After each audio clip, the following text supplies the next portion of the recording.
భారీ వర్షాలతో తుంగభద్ర కృష్ణా నదులకు వరద కొనసాగుతోంది. తుంగభద్ర, శ్రీశైలం, సుంకేశల డ్యాంలు జలకళ సంతరించుకుంది. దీనిపై మరింత సమాచారం మా ప్రతినిధి సుంకన్ అందిస్తారు.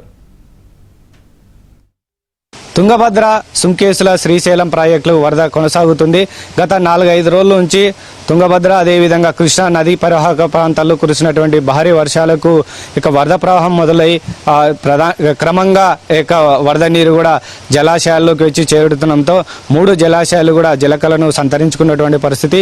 ఈ 3 జలాశయాల్లో ఇప్పటికే సుంకేశల ప్రాజెక్టు పూర్తిగా నిండిపోయినటువంటి పరిస్థితి. సుంకేశల ప్రాజెక్టు పూర్తి స్థాయి నీటి మట్టం 1.2 టీఎంసీలు అయితే ప్రస్తుతం 1 టీఎంసీ నీరు నిల్వ ఉంది. ఎగువ ప్రాంతాల్లో నుండి వచ్చేటువంటి వరదను దృష్టిలో పెట్టుకుని దిగువన శ్రీశైలం ప్రాజెక్టు కూడా డ్యామ్ అధికారులు నీళ్లు విడుదల చేస్తున్నటువంటి పరిస్థితి. మరోవైపు ఎగువన ఉన్నటువంటి తుంగభద్ర ప్రాజెక్టు కూడా 2 రోజుల క్రితమే వరద మొదలైనటువంటి పరిస్థితి. తుంగభద్ర ప్రాజెక్టు పూర్తి స్థాయి నీటి సామర్థ్యం 1633 అడుగులు అయితే ప్రస్తుతం 1599 అడుగులుగా ఉంది. పూర్తి స్థాయి నీటి నిల్వ సామర్థ్యం 100 టీఎంసీలు అయితే ప్రస్తుతం 10.45 టీఎంసీలుగా ఉంది. ఇన్ఫ్లో 5360 క్యూసెక్లుగా ఉంటే అవుట్లో 2082 క్యూసెక్లుగా ఉంది.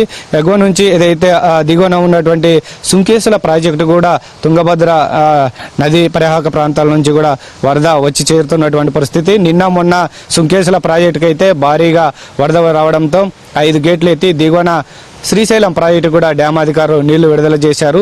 కర్నూలు ప్రజల తాగునీటి అవసరాల కోసమని కేసీ కెనాల్కు 159 క్యూసెక్లు కూడా నీళ్లు విడుదల చేసినటువంటి పరిస్థితి. అయితే ఇవాళ ఉదయం నుంచి కూడా సుంకేశల ప్రాజెక్టుకు నీటి ప్రవాహం కొంత తగ్గడంతో 4 గేట్లను క్లోజ్ చేసి 1 గేటు ద్వారా మాత్రమే దిగువన శ్రీశైలానికి నీళ్లు విడుదల చేసినటువంటి పరిస్థితి.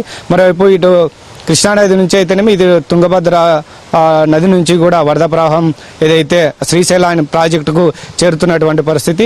శ్రీశైలం ప్రాజెక్టు పూర్తి స్థాయి నీటి మట్టం 885 అడుగులు అయితే ప్రస్తుతం 817 టీఎంసీలు 17 అడుగులుగా ఉంది. పూర్తి స్థాయి నీటి నిల్వ సామర్థ్యం 215 టీఎంసీలు అయితే ప్రస్తుతం 38.80 టీఎంసీలుగా ఉంది. ఇన్ఫ్లో 22,509 క్యూసెక్లుగా ఉంటే అవుట్లో 7,007 క్యూసెక్లుగా ఉంది. శ్రీశైలం ప్రాజెక్టుకు వరద వస్తుండడంతో ఎడమ విద్యుత్ కేంద్రంలో కూడా అధికారులు విద్యుత్ ఉత్పాదన కూడా మొదలుపెట్టినటువంటి పరిస్థితి. అయితే రైట్ టు పవర్ హౌస్లో ఇంకా కరెంటు ఉత్పత్తి కూడా ఇంకా ప్రారంభం కాలేదు. మొత్తం మీద చూసుకుంటే 1 నెల ముందే ఇక 3 ప్రధాన ప్రాజెక్టులు అయినటువంటి తుంగభద్ర, సుంకేశలకు అదేవిధంగా శ్రీశైలం ప్రాజెక్టు కూడా వరద మొదలవడంతో ఇప్పటికే ఈ 3 ప్రాజెక్టులు సుంకేశల ప్రాజెక్టు కూడా పూర్తిగా నిండినటువంటి పరిస్థితి. వచ్చినటువంటి నీటిని అంతని కూడా ఏదైతే సుంకేశల ప్రాజెక్టు నుంచి దిగువన శ్రీశైలం ప్రాజెక్టుకు విడుదల చేస్తున్నటువంటి పరిస్థితి. ఇలాగే భారీ వర్షాలు కురిస్తే 1 నెలలోనే తుంగభద్ర అదేవిధంగా శ్రీశైలం ప్రాజెక్టులు కూడా నిండేటువంటి అవకాశాలు ఉన్నాయని కూడా ఏదైతే ఇరిగేషన్ అధికారులు కూడా చెప్తున్నటువంటి పరిస్థితి.